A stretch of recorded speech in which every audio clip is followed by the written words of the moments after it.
is I'm ready to insert. Okay, so for this vein, again, you want the vein to be bouncy. So when you touch it, has to be, it's like it's going back where you push it. Okay, and make sure you look at the length. You don't want a vein that is crisscrossing, because if you put the IV there, it will collapse and your patient will develop bruising. So you don't want that. And if the patient is, let's say, 70 years old, 80 years old, and the vein rolls, what you do is you do this to the skin. You tout the skin like that. Okay? On top of the vein, because you're kind of.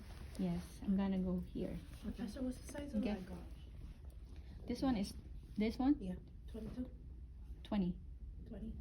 Okay? But you want the 18. Okay? So again, bevel up. You see how I handle it? Okay? So again, with this one, this is hard because this is a mannequin. Normally what I do is I put the arm down. Remember, the vein loves gravity. Okay? And you tell the patient you're gonna tap the vein. Okay? Because some patients, they would think that you're hitting them. So just be careful. So here is, again, you don't want to go too deep. So at least 15 to 30 degrees depending on who's your patient. So you want to do it this way. And while you're doing it, you're taking a pic and looking at if there's any blood return. You see I have blood return there, right? Once you have blood return, you stop pushing the needle, and what you push is the cannula. You see what I'm doing? I'm just pushing this cannula, not the needle, just the cannula. Look, right? Do some people You see give I needle still to- have blood return.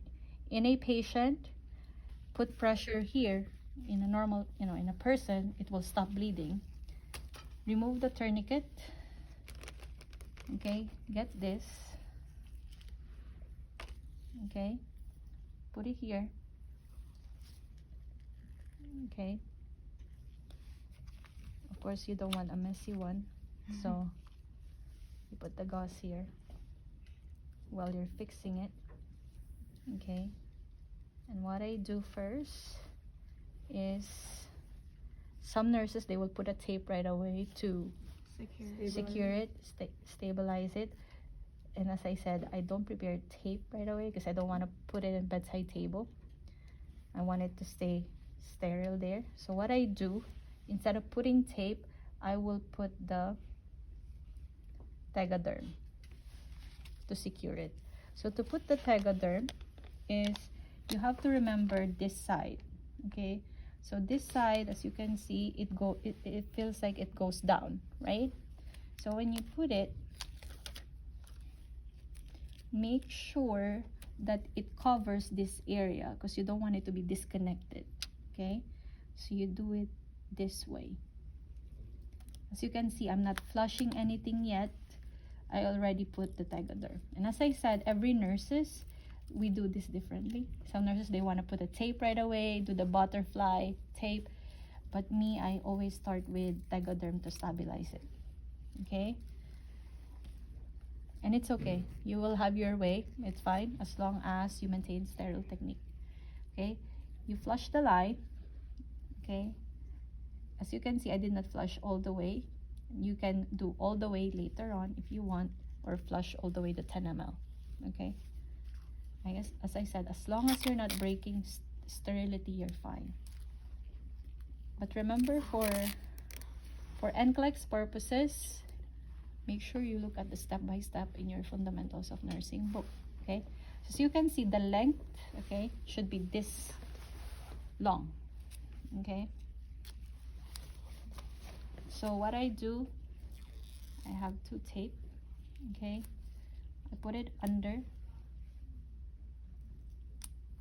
Okay, crisscross to Like stabilize it. Like in a G-tube. And then one more. It's okay. And then this time, if you want, you can use all the flushes. Okay, and then, as you can see, there's a little bit of air. You can remove that using another one. So just be very careful.